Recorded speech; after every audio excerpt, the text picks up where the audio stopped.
आपला महाराष्ट्र हा संस्कृतींनी बहरलेला आहे. विविध लोककलांनी नटलेला आहे.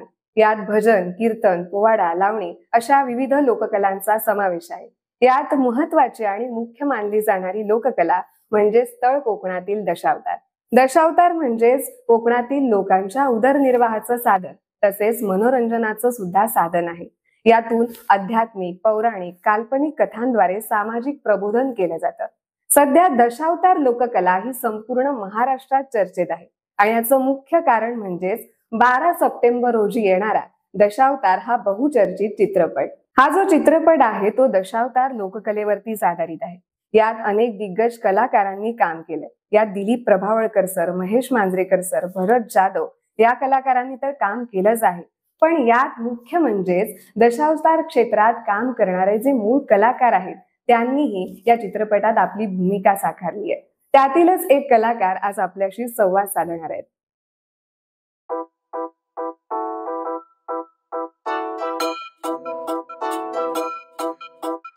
हौशीचो घो माझ्या करू त्याचं काय, त्याचो पाय नाही थाऱ्यावर, पण त्याच्या पुढं मला काही थोर नाही, माझा जीव भारी त्याच्यावर.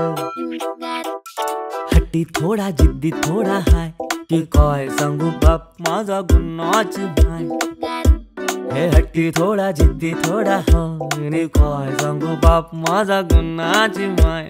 आहे थोडा सनकी जरी रे, त्याला त्याची मर्जी.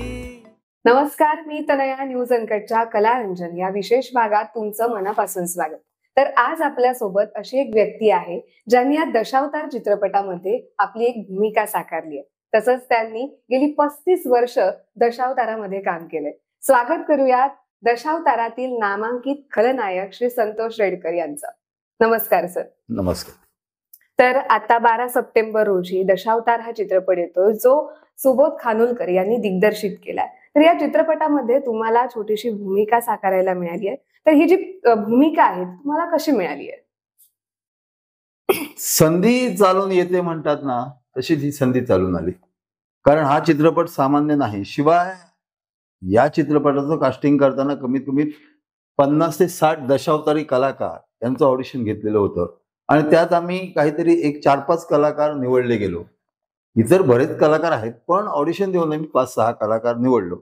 आणि दुसरी महत्वाची गोष्ट म्हणजे सुबोध खानोलकर सरांनी निवड करताना, प्रत्येक कलाकाराची निवड करताना एवढी मेहनत घेतली आणि एवढी काळजी घेतली की तो कलाकार त्या भूमिकेला योग्यच असला पाहिजे आणि म्हणून कदाचित माझी निवड झाली असेल.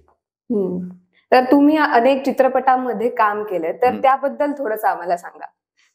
आतापर्यंत जे मी चित्रपट केले ते चित्रपट सर्वसामान्य असं म्हणता येणार नाही. कारण कासव सारखा मोठा चित्रपट म्हणजे ज्याला सुवर्ण कमळ मिळालं तो चित्रपट मी केला.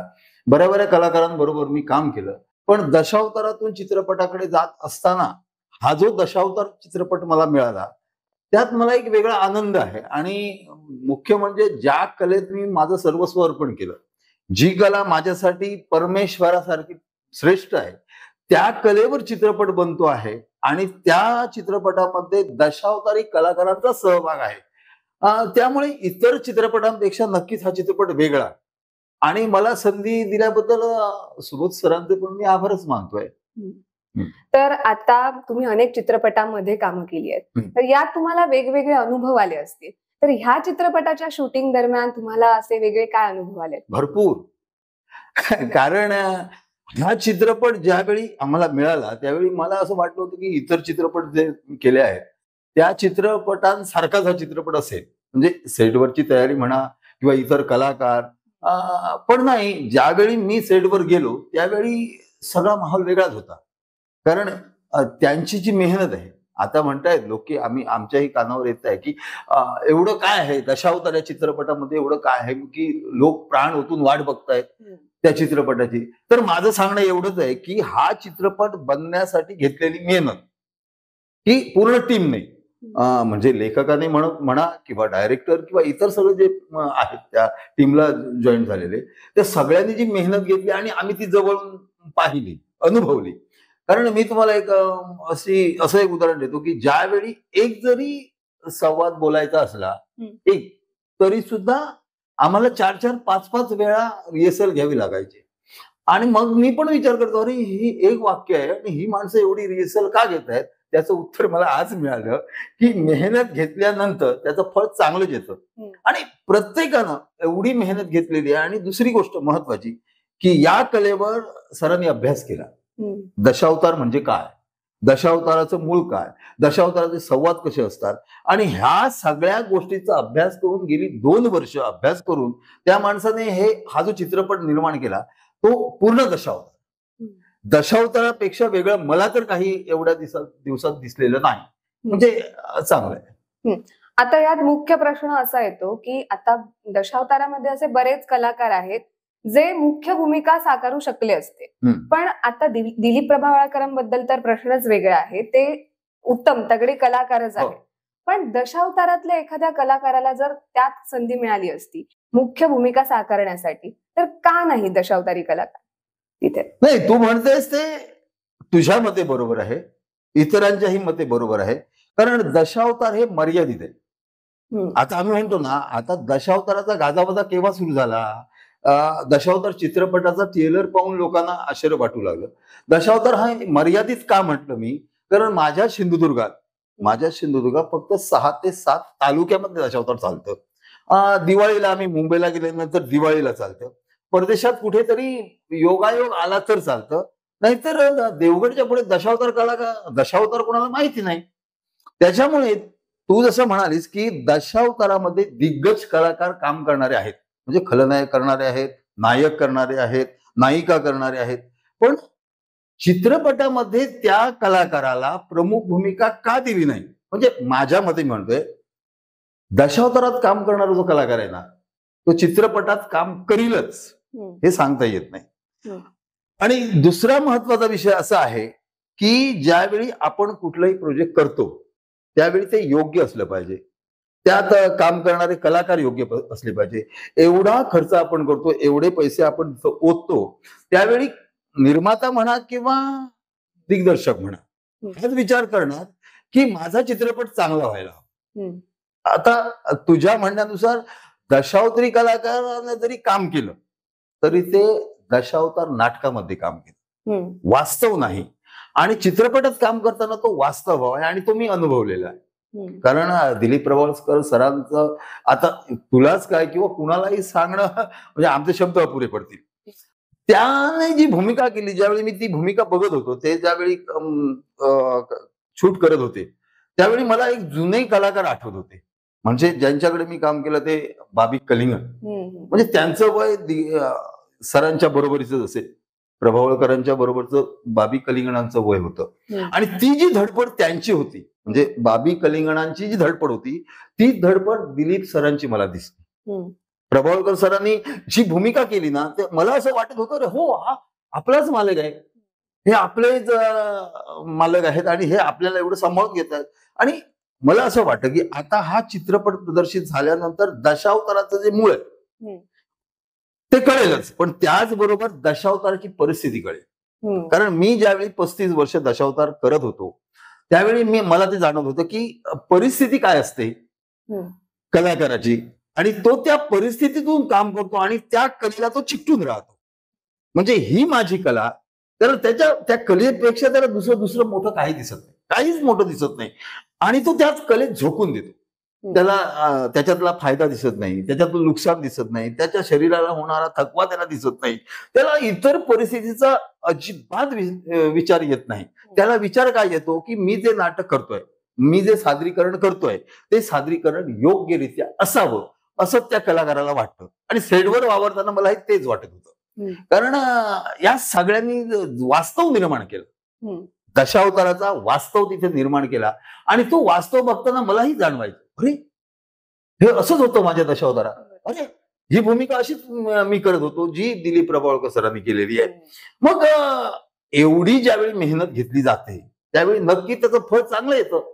आणि मी तुला एकच सांगतो की हा चित्रपट प्रदर्शित होणारच आहे 12 तारीखला, पण हा सुपर डुपर हिट होणार आहे. याच्या मुळाशी कारण काय आहे की त्यांनी घेतलेली मेहनत आणि त्यांच्यात असणारी जिद्द, म्हणजे त्या टीम टीम मध्ये असणारी जिद्द, प्रत्येकानं अगदी कसून, कारण आम्हाला रात्री 12च्या नंतर कॉल टाइम येत होता किंवा रात्री 12 वाजल्यानंतर कॉल टाइम होता की रेडगड तुमचा कॉल टाइम सकाळी 7चा आहे, आणि आम्ही सेटवर 7 वाजता पोहोचत होतो. पण तरी असून ती माणसं ज्या अर्थी 12 वाजता कॉल टाइम येत होता त्यावेळी ती 12 पर्यंत जागी होतीच, होय की नाही? मग त्यानंतर 1-1 पर्यंत जागी होतात, पण ती माणसं सकाळी 6च्या अगोदर सेटवर हजर होत होती. म्हणजे एवढी मेहनत त्या माणसाने घेतलेली आहे. मग त्यात आता आश्चर्य करण्यासारखं काहीच नाही. ज्यावेळी आपण मेहनत घेतो त्यावेळी त्याचं फळ चांगलंच येतं. तर हा जो चित्रपट आहे तो आपण 12 सप्टेंबर रोजी पाहणारच आहोत. यातून संपूर्ण महाराष्ट्राला दशावतार म्हणजे काय हे कळणारच आहे. पण तुमच्या मते दशावतार म्हणजे नेमकं काय? कारण तुम्ही गेली 35 वर्ष दशावताराशी जोडलेले आहात, दशावतारामध्ये काम केलेलं आहे तुम्ही. तुमच्या मते दशावतार म्हणजे नेमकं काय? हा सिंधुदुर्ग सोडून संपूर्ण महाराष्ट्राला पडलेला प्रश्न आहे. कारण दशावतार हे माझ्या सिंधुदुर्गातच चालतं.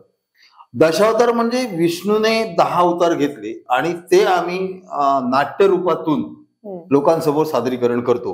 कारण दशावताराचा नाट्यप्रयोग रात्री 1 वाजता सुरू होतो, तो सकाळी 7 पर्यंत चालतो. आणि त्याच्यात आम्ही ही महाविष्णूनं काय केलं, शिवशंकरानं काय केलं, ब्रह्मदेवानं काय केलं, हे जे पुराण आहे त्या पुराणातल्या सर्व कथा दशावतारातून सादरीकरण केल्या जातात. आणि आता आधुनिकता आली. आधुनिकता म्हणजे मेकअप बदलला, कपडे बदलले.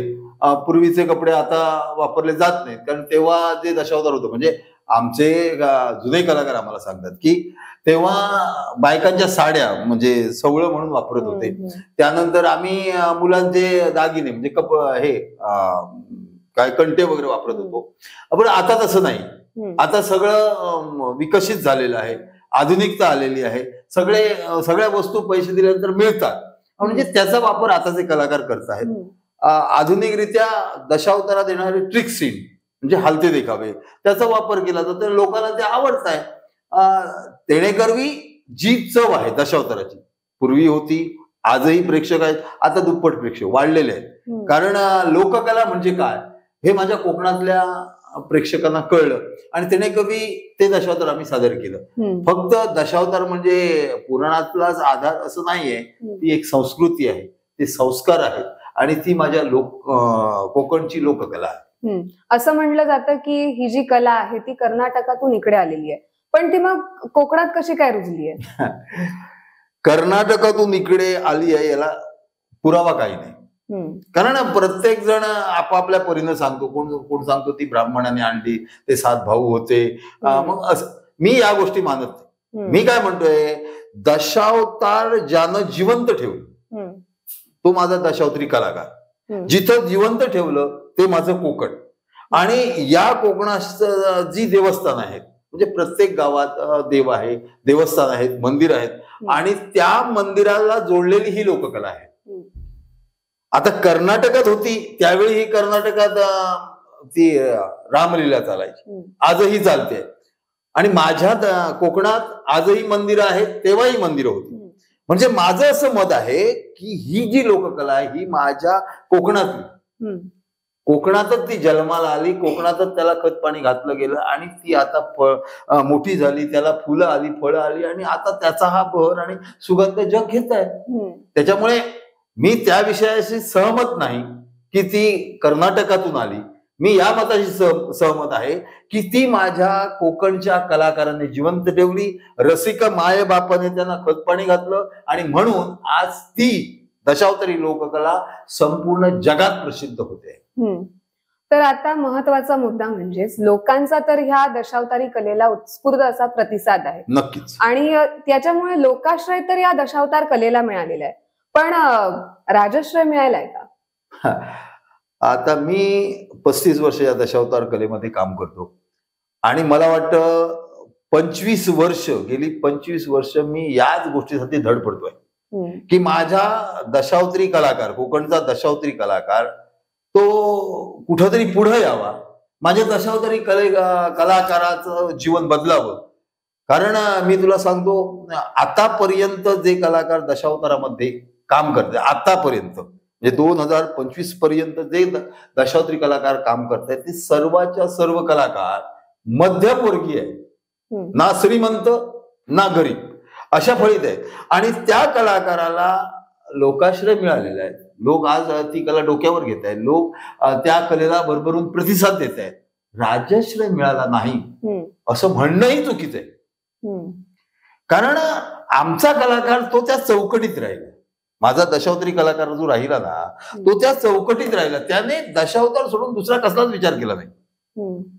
राजाश्रय मिळावा म्हणून त्याने कधीच धडपड केली नाही आणि याच्या पुढे करीन असंही मला वाटत नाही. आता आम्ही काही कलाकार एकत्र आलो आहोत.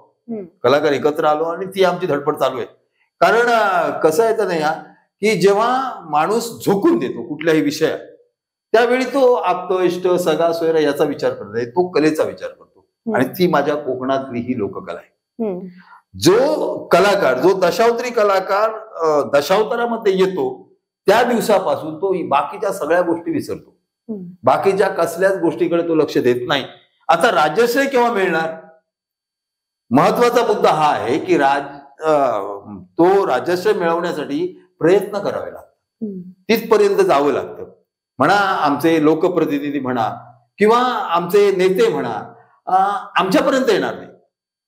आम्हाला तिथपर्यंत जायचंय. मग त्यासाठी तुम्ही काय प्रयत्न केलेत? तुमचे संघ वगैरे प्रयत्न चालू आहेत. मी तर 25 वर्ष करतोय. याच्या अगोदर आमचा एक संघ होता, तो काही कारणास्तव बरखास्त झाला आणि कोरोनाच्या काळात आम्ही एक संघ निर्माण केला आहे. त्याचं नाव सिंधुदुर्ग जिल्हा कलाकार बहुउद्देशीय संघ आणि त्याचे अध्यक्ष आहेत आमचे बाळू कोचरेकर. बरीचशी माणसं, म्हणजे माझे कमीत कमी 75% कलाकार, दादा राणे कोणस्कर आहेत त्याच्यात, यश जळवी वगैरे, हे सगळी माणसं त्याच्यात आहेत आणि आमचे प्रयत्न चालू आहेत. शणै, दत्तप्रसाद शणै हे मार्गदर्शन करत आहेत. आणि पण आम्हाला एक जाणवलं, जेव्हा आम्ही संघटित झालो, संघ आमचा निर्माण झाला, एक जाणवलं की आमचा कलाकार आतापर्यंत दशावतारी कलाकार पुढे गेलेला नाही. सांस्कृतिक मंत्रालयातनं, सांस्कृतिक कार्यालयाकडनं आम्हाला काय मिळतंय याची कुठल्याही कलाकारांना शहानिशा अजूनपर्यंत केलेली नाही. कारण मी मला म्हणालो तसं, हा माझा कलाकार विचारच करत नाही, अजिबात विचार करत नाही की माझं पुढं कसं होणार आहे, माझ्या बायका मुलांचं काय होणार. तो झोकूनच देतो त्या कलेत. तो उठला की झोपेपर्यंत त्याचा तोच विचार असतो, दशावतार दशावतार दशावतार. झपाटलेला माणूस आहे तो. त्याला राजकारणाशी काही देणं घेणं नाही, त्याला इतर गोष्टीची काही देणं घेणं. म्हणून राज्याश्रय मिळणं खूप कठीण झालेलं आहे. ज्यावेळी आम्ही तिथे जातो ना, राज्याश्रय मिळवण्यासाठी ज्यावेळी आम्ही जातो त्यावेळी तिथे त्यांना माहिती हवी आहे, मिळाली पाहिजे माहिती. का मिळाली पाहिजे? की आम्ही ती दिली पाहिजे, तेव्हाच ती लोक आमच्यासाठी काम करतील. नाहीतर आम्ही, पण या कलाकाराला सुखदुःख नाही ना. आता तू म्हणालास तसं माझी एक इच्छा आहे, माझी वैयक्तिक इच्छा आहे की ह्या सर्व दशावतारी कलाकारांना पुढचे दिवस चांगले यायला हवे, भविष्य त्यांचं चांगलं व्हायला हवं. जेणेकरून हा जो आता दशावतारी हा जो चित्रपट येतोय त्यातनं काहीतरी प्रकाश पडेल 100%. पण त्याचबरोबर माझा कलाकार जागा व्हायला हवा, माझ्या कलाकाराने स्वतः आवाज उठवायला हवा, माझे कलाकार स्वतः पुढे यायला हवे. आतापर्यंत जे कलाकार निर्माण झाले, ज्या कलाकारांनी ही कला जिवंत ठेवली, ती आपली कला कला कला कला म्हणून जिवंत ठेवली, लोककला म्हणून जिवंत ठेवली. त्यांनी आपला विचार केलेला. आता दुसरा महत्वाचा विषय तुला मी सांगतो की आता या मागच्या महिन्यात असे 2-3 कलाकार आमच्यातून उठून गेले, म्हणजे त्यांचं निधन झालं. प्रशांत मेस्त्री, राजू हरियाण, अगदी होतकरू कलाकार. प्रशांत मेस्त्री हे तर गाजलेले कलाकार आणि ते एका अपघातानं त्यांना शॉक लागला लाईटचा आणि त्याच्यात ते गेले. आज त्यांचं कुटुंब उघड्यावर पडलेलं आहे. राजू हरियाण हे करते त्यांच्या कुटुंबातले करते, ते गेले, त्यांचा संसार उघड्यावर पडलेला आहे. आपा कामतेकर म्हणून एक तरुण, ते उठून गेले. मग त्याच्याकडे कुणीच लक्ष दिलं नाही. उद्या माझ्यावरही ती वेळ येऊ शकते, माझ्या कलाकारावरही ती वेळ येऊ शकते. मग त्याच्यासाठी राज्याश्रय हवाच. आणि म्हणून आम्ही एकत्रित संघटित झालो आणि आम्ही हा आवाज उठवण्याचा प्रयत्न केला. आणि मागच्या ह्या 2-4 वर्षात आम्हाला आमच्या कलाकारांनी प्रतिसाद दिला. याला कारण काय? आम्ही लोकांच्या घरोघरी गेलो. आम्ही काही ठराविक 10-12 कलाकार लोकांच्या घरोघरी गेलो, प्रत्येक कलाकाराला जागा केला आणि प्रत्येक कलाकाराला सांगितलं की बाबा ही अशी परिस्थिती आहे. आम्ही दुसऱ्याचा हक्क मागून घेण्याचा प्रयत्न करत नाही. आता तुझ्या माहितीसाठी सांगतो की मालक, चालक आणि कलाकार असे 3 भाग दशावतारामध्ये आहेत. मालक म्हणजे स्वतः, त्यांचं मंडळ असतं. चालक म्हणजे दुसऱ्याचं मंडळ चालवायला घेतलेलं असतं. आणि तिसरा कलाकार म्हणजे तो कुणातही नाही. ह्याच पुऱ्या महाराष्ट्राला मी सांगू इच्छितो की दशावतारी कलाकार हा कुठल्या संस्थेचा, कुठल्या मंडळाचा तो बांधील नाही, तो वैयक्तिक आहे. यावर्षी मामा मुजवाणकर दशावतार नाट्य मंडळामध्ये तो कलाकार असला तर पुढच्या वर्षी वालावलकर दशावतार नाट्य मंडळामध्ये. म्हणजे रजिस्ट्रेशन करताना हा प्रॉब्लेम आहेच ना, कारण त्याला त्याचा हक्कच मिळू शकत नाही. त्या कलाकाराला त्याचा हक्क मिळू शकत नाही कारण तो आपली मंडळ दरवर्षी बदलत असतो. त्याच्याकडे ग्रुप काही नाही. मी कलाकार आहे म्हणून सांगायला, मी फक्त लोकांवर आधारित हा कलाकार आहे. लोक सांगतायत हा संतोष रेडकर, तो दादा राणे कुनसकर, असं लोक सांगतायत, पण त्याच्याकडे ग्रुप नाही. आणि म्हणून आम्ही संघटित झालो आहोत आणि प्रयत्न चालू आहेत. आणि त्या गणपतीच्या कृपेनं, आमच्या ग्रामदेवतेच्या कृपेनं यश येईल असं मला नक्कीच वाटतंय. तर हे जे संघ आहेत, ज्यातून तुम्ही आता दशावतारासाठी जी मेहनत घेतायत, दशावतारी कलाकारांना न्याय मिळवून देण्यासाठी प्रयत्न करतायत, आणि जी काही मंडळी आहेत त्यांना राजकीय क्षेत्रातील नेते मंडळींनी किंवा लोकप्रतिनिधींनी काही सहकार्य केले का, किंवा प्रयत्नांना तुमच्या साथ दिली आहे का त्यांनी? मी अनेक वेळा लोकप्रतिनिधीशी बोललो, गेलो, निवेदनं दिली. खूप वर्ष झाली हे चालूच होतं.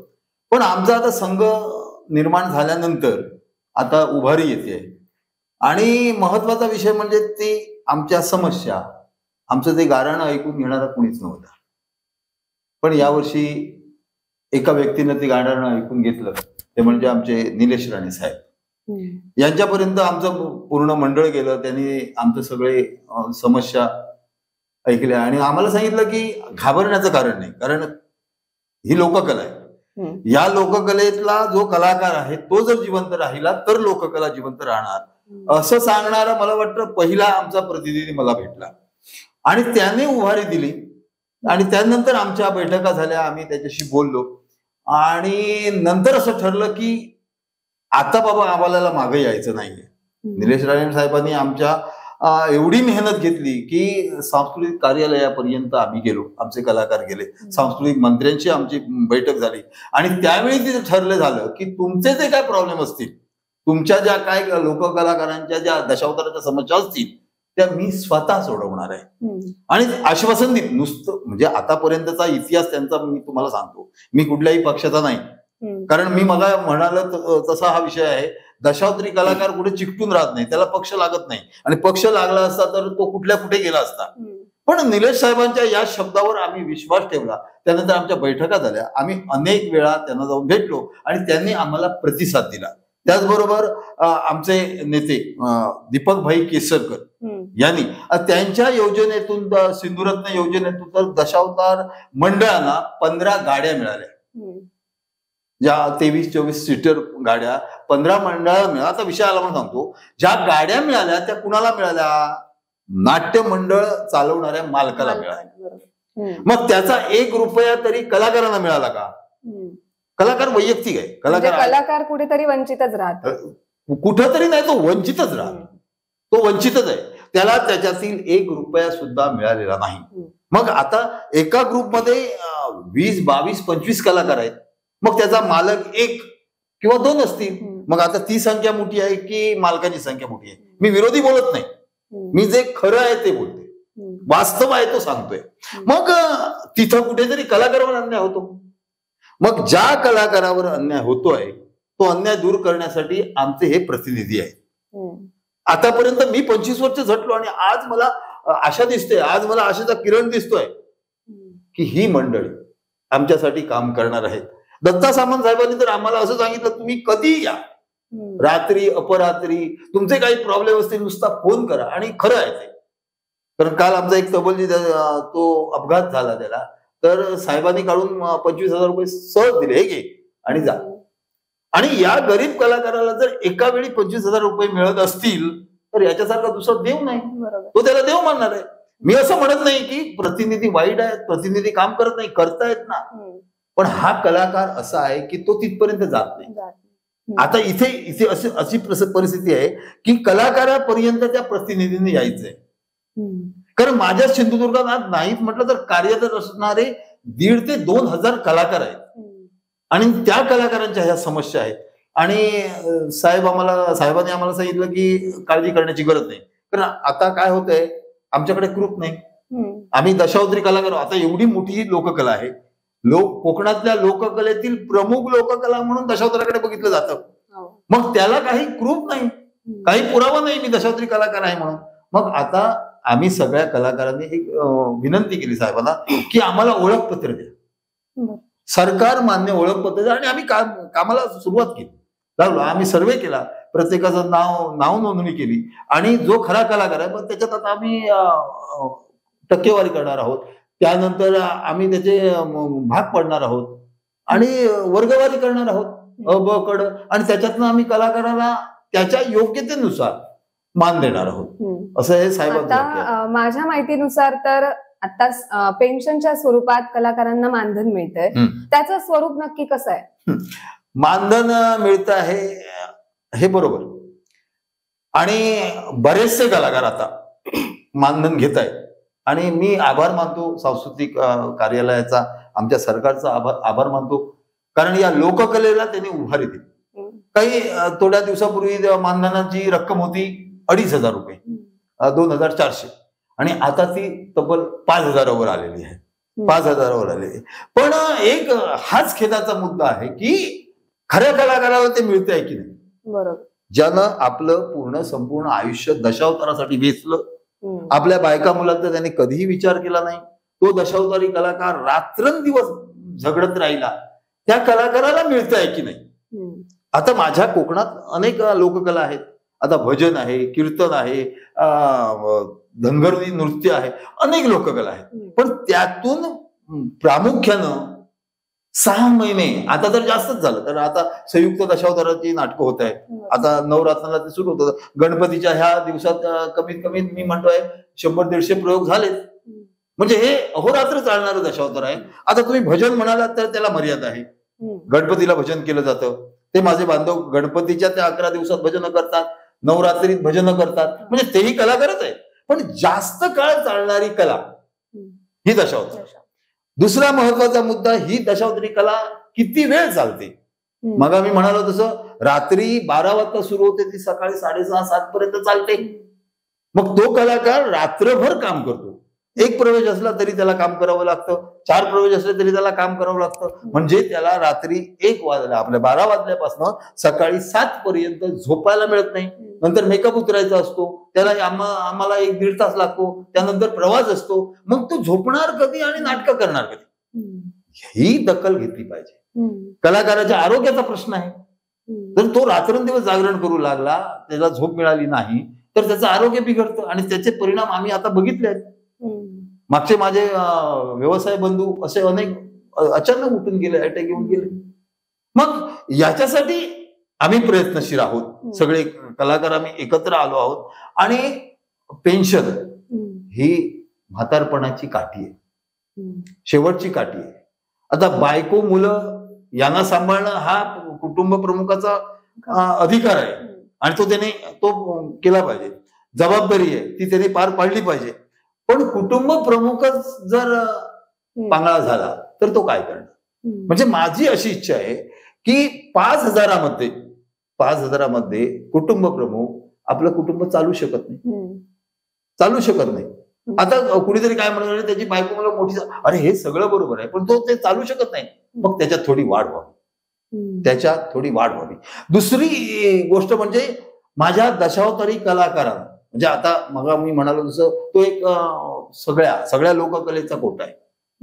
सगळ्या लोककलेला ते मानधन दिलं जातं. म्हणजे त्याच्यात भजन, म्हणजे त्याच्यात दशावताराचा हे नाहीये, नाही, तो दशावतार असा एक हे नाहीये. सगळ्या ज्या लोककला आहे ना, त्या लोककलेतून हे निवडलं जातं. मग माझं असं म्हणणं आहे की माझ्या सिंधुदुर्गात आता समजा 500 कलाकार आहेत, तर त्या 500 कलाकारांना तुम्ही कुठून निवडणार, कसे निवडणार? ते आम्ही निवडणार. कलाकारांना माहिती आहे ना, हा कलाकार किती वर्ष काम करतो, त्या कलाकाराने काय केलंय, त्याची कारकीर्द किती आहे. मग वर्षाला समजा 1 किंवा 2 कलाकारांना जर तुम्ही मानधन दिलं, म्हणजे मान्यता दिली, तर बाकीच्या कलाकारांना काय करावं. कारण माझ्या सिंधुदुर्गातले हे भरपूर कलाकार आहेत ना, आणि आता हीच परिस्थिती झाली आहे की वर्षाला 1 किंवा 2 किंवा 3 कलाकारांना मानधन दिलं जातं, म्हणजे मान्यता दिली जाते. बाकीचे कलाकार वेटिंगला राहतात. बरोबर. बरेचसे कलाकार त्याच्यात त्यांची वर्ष जातात. काही कलाकार मानधन घेण्यापूर्वीच जातात. मग किती शोकांतिका आहे या गोष्टीची. जो खरं कला जोपासतोय, जो खरा कलाकार आहे, त्याला मिळतच नाही. म्हणजे याची शान त्याचा सर्वे आम्ही करणार. त्याला म्हणजे आमचा जो संघ निर्माण झालाय ना, त्या संघाकडे तुम्ही पाठपुरावा करा. बहुउद्देशीय संघाला तुम्ही विचारा की हे कलाकार आम्ही निवडतो आहोत. मग माझं म्हणणं आहे की तुम्ही एक कोटा तयार करा की दशावताराला 100% आहेत ना, दशावताराला 40% द्या. दशावताराला तुम्ही 40% द्या. माझा विरोध नाही, त्यांना देऊ नका असं माझं मुळीच मत नाही. तुम्ही बघा ना, कुठली कला किती वेळ चालते, कुठले कलाकार कुठं किती त्रासलेले आहेत, कुठल्या कलाकारांनी ती कला जपून ठेवलेली आहे. म्हणजे भजन आणि दशावतार ही जुळी भावंड आहेत. ही जुळी भावंड आहेत. याच्यात आम्ही कधी फरक केला नाही. तुम्ही मागचं माझं करिअर बघितलं किंवा माझं दशावतार जीवन बघितलं, माझे चांगले चांगले मित्र आहेत, डबल बारी करणारे भजनी बुवा आहेत. त्यांना सुद्धा मी अनेक वेळा सांगितलं, व्यासपीठावर मी सांगितलेलं आहे की दशावतार आणि भजन ही जुळी भावंड आहे. मग त्यांच्यावर अन्याय होता कामा नाही. त्याचबरोबर अपंग कलाकारही आहे, त्यांच्यावर अन्याय होता कामा नाही. तर पुन्हा त्याच्यात स्त्री कलाकार आहे, त्यांच्यावरही अन्याय कुणावरही होता. पण माझा दशावतारी कलाकार हा एवढा कष्ट करतोय, मग त्याला कमीत कमी 40% द्या. मग ते आम्ही ठरवू. योग्य अयोग्य काय जे आहे ना, तो आमचा संघ ठरवेल, आमचे कलाकार ठरवतील. मग वंचित राहणार नाही. आज माझ्याकडे कमीत कमी 60 वर्ष झालेले सुद्धा कलाकार मानधनासाठी वेटिंगवर आहेत. आज मिळेल, उद्या मिळेल, परवा मिळेल. कृपया याच्यात कोणी राजकारण करू नका. कारण प्रत्येकाच्या जीवनाचा प्रश्न आहे, प्रत्येकाच्या बायको मुलांचा प्रश्न आहे. आता मग मी म्हणालो तसं प्रशांत मेस्त्री याची 4 मुलं आहेत, बायको आहे. मग ती आता काय करणार, कुणाच्या तोंडाकडे बघणार? त्याला पेन्शन वगैरे काहीच नाही. राजू हरियाणाला पेन्शन सुरू झाले, पण ते अकाली गेले. मग आता ती प्रोसिजर करायला किती वर्ष लागतील? त्यांच्या बायकोला पेन्शन चालू करायला किती वर्ष लागतील? मग एवढं करू नका, एवढा उशीर तुम्ही करू नका. या कलाकारांना तुम्हाला न्याय द्यायचा असेल ना, तर मी तुम्हाला सांगतो, माझा कलाकार तुमच्यापर्यंत भीक मागायला कधीच येणार नाही, तिथपर्यंत जाणार.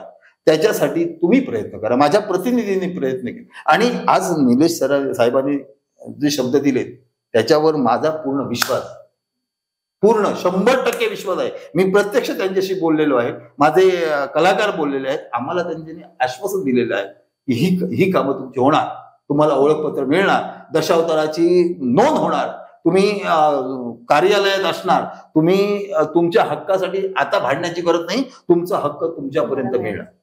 कारण त्याने कसं आहे माहितीये, वर्षाला 3 लाख रुपयाचं पॅकेज मिळतं, कमीत कमी 20 मंडळांनी दिलं जातं पॅकेज.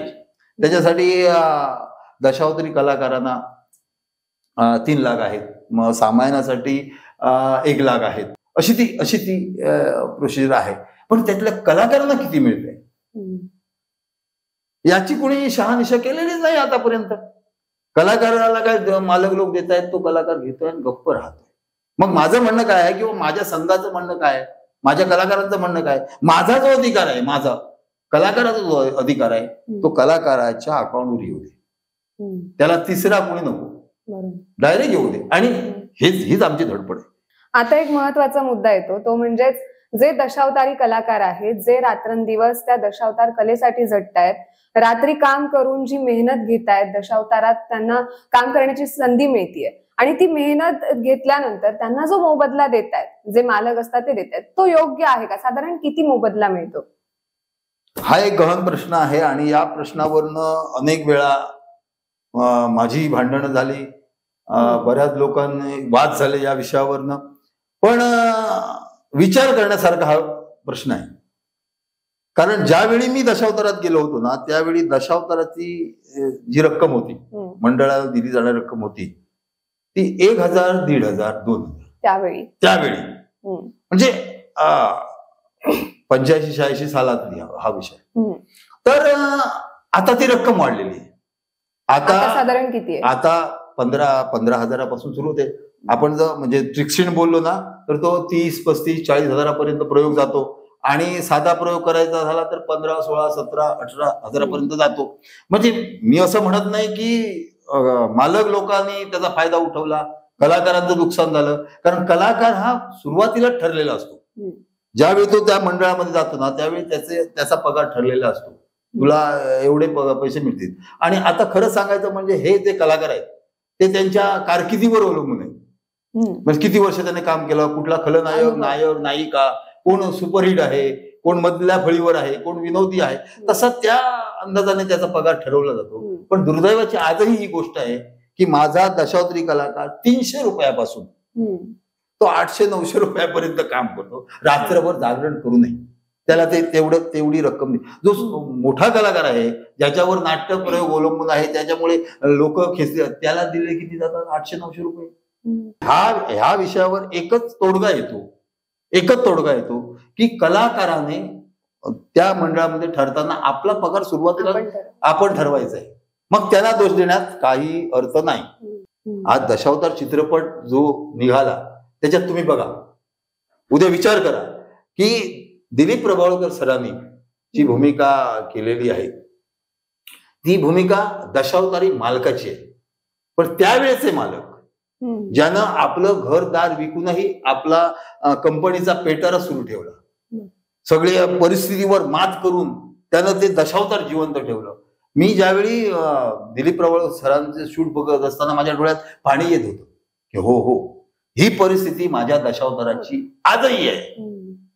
म्हणजे हे सांगून नाही का कळणार कुणाला? हे जो स्वतः भोगतो ना त्याला ते कळतं, स्वतः त्या परिस्थितीतून जातो ना त्याला ते कळतं, दुसऱ्याला कळणार नाही असं. पण आता यात महत्वाचं आहे की कलाकारानं स्वतःची किंमत स्वतः ठरवायला हवी, हे महत्वाचं आहे. हो, पण तो ठरवणारच तरी कसा? कारण काय, त्याला संधी मिळत नाही, त्याला पुढे जायचं असेल. आज काय झालेलं आहे, माझ्या कोकणामध्ये लोकसंख्या वाढलेली आहे. आज दुसरी महत्वाची गोष्ट म्हणजे सुशिक्षित वर्ग झालेला आहे. अगोदर कोण शिकत नव्हता, आता सगळे 10वी 12वी ग्रॅज्युएट झालेली माणसं आहेत. उद्योगधंदे नाही आहे. एखाद्याला कलेची आवड आहे तर तो तिकडे घुसतोय. काय बाबा पुढे आपल्याला पेन्शन मिळेल, पुढे आपलं काहीतरी चांगलं होईल म्हणून तो दशावतारात घुसतोय. पण त्या विचाराला माहित नाही तिथे किती त्रास आहेत, किती कष्ट खाव्या लागतायत. आता हेच बघ ना तू, आता मी 35 वर्ष दशावतार केलं तरी आज मला झगडावं लागतंय. आता ही सगळी परिस्थिती बघता एक प्रकर्षानं जाणवतंय की जी तरुण पिढी आहे ती ही परिस्थिती बघून वळतीये का दशावताराकडे? भरपूर. मी मागाशी म्हणालो हे व्यसन आहे. दशावतार म्हणजे कला ही एक व्यसन आहे आणि प्रत्येकाकडे कला असावी हा माझा हट्ट आहे. प्रत्येक माणसाने कलाकार व्हावं, कारण कलाकार हा कधीही मरत नाही. आता मगाशी मी नाव घेतलं ना, प्रशांत मेस्त्री हा कलाकार गेला, तो आम्हाला सोडून, पण त्याचं नाव आलं ना, राजू हरिहरन गेला, लोकराजा सुधीर कलिंगण ज्यांच्याकडे मी शिकलो, ज्यांनी मला घडविलं, ज्यांनी मला दशावताराची दिशा दाखवली, ते माझे आदरणीय सुधीर कलिंगण यांचं नाव आहे. मेल्यानंतर माणसाचं नाव येतं म्हणजे तो अमर असतो. तशी ही कला आहे. दशावतार ही कला अशी आहे की माझ्या कोकणात कुठल्याही घरात तुम्ही जा आणि विचारा दशावतार म्हणजे काय, तो तुम्हाला सांगेल. म्हणून प्रत्येकानं, आणि तरुण पिढी दशावताराकडे येते ना, मला खूप आनंद वाटतो. खूप आनंद वाटतोय. का आनंद वाटतो की माझं दशावतार जिवंत राहत. माझ्या दशावतारात नवीन नवीन नवीन नवीन चेहरे येत आहेत आणि उत्कृष्टरित्या ते काम करतायत. माझ्या ह्या कलेला ते पुढे नेत आहेत, मागं नेत नाही. प्रगती तर भरपूर होते, खूप प्रगती होते. तुम्ही विचार, म्हणजे तुम्ही प्रेक्षकांनी विचार करा की 5-5 हजार प्रेक्षक नाटक बघायला येतो. 5-5 हजार. आता मान्सून महोत्सव कुडाळला जो भरतो ना, अप्रतिम गर्दी, म्हणजे रेकॉर्ड होते. संपूर्ण सिंधुदुर्ग सोडून गोवा, कर्नाटक, मुंबई, पुण्यातली माणसं त्या महोत्सवाला येतात आणि नाटक बघतात. मग ही कला कमी नाही. माझं म्हणणं काय, कला कमी नाही आहे, पण माझा कलाकार मागे राहतो ना. माझ्या दशावतारी कलाकाराला मागे राहून ते दशावतार पुढे कसं जाणार? नवीन पिढी जी आज दशावताराकडे वळते आहे, नवीन सुशिक्षित कलाकार जे दशावताराकडे तरुण होतकरू येत आहेत, त्यांनी हाच विचार करावा की माझ्या कलेला पुढे नेऊन माझ्या कलाकाराचा उत्कर्ष कसा होईल. तर आता आपण शेवटाकडे येऊयात की आता जो 12 सप्टेंबर रोजी जो दशावतार चित्रपट येतोय, त्यातून आपल्या या दशावतार लोककलेवरती काही सकारात्मक परिणाम होईल का, असं वाटतंय का तुम्हाला? नक्कीच. याला कारण एक आहे की माझं एक स्वप्न होतं बऱ्याच वर्षापासून. ज्यावेळी मी फिल्म इंडस्ट्रीमध्ये गेलो. हो मला असलं हवा या सुमित्रा भावेंच्या चित्रपटातून माझा प्रवेश झाला. आता मी कमीत कमी 17-18 वर्ष फिल्म सिटीमध्ये काम करतोय. पण मला राहून राहून एकच गोष्ट वाटायची की माझा दशावतारी कलाकार, माझ्यासारखे असे अनेक दशावतारी कलाकार आहेत, शेकडो कलाकार आहेत की ते चित्रपटामध्ये काम करू शकतात, सिरियलमध्ये काम करू शकतात. त्यांना संधी मिळावी, माझ्यासारख्या त्या कलाकारांना संधी मिळावी आणि माझा दशावतारी कलाकार आपली त्याने पावर दाखवावी, मी पण असा आहे असं सिद्ध करून त्या कलाकारांना दाखवावी अशी माझी एक इच्छा होती. आणि ती प्रखर इच्छा होती आणि ती आता पूर्ण झाली. पूर्ण म्हणजे या चित्रपटामध्ये कमीत कमीत आम्ही जे निवडलेले आहोत ना ते 7-8 कलाकार आहोत, ऑडिशन देऊन घाललेलो.